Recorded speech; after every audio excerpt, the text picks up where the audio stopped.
Telegram verification code problem on iPhone. Hey everyone, welcome back to the channel. In this video we're going to learn how we can solve the verification code problem on iPhone, so make sure to watch the video till the end.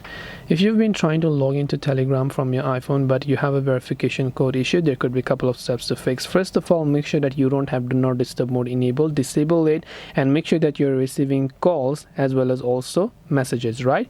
Make sure that you're receiving both. Next up, what you want to do is do not try from the same page over and over again. So I would recommend that you completely uninstall the Telegram app, because unlike Android, Telegram does not have the option to clear data on iPhone.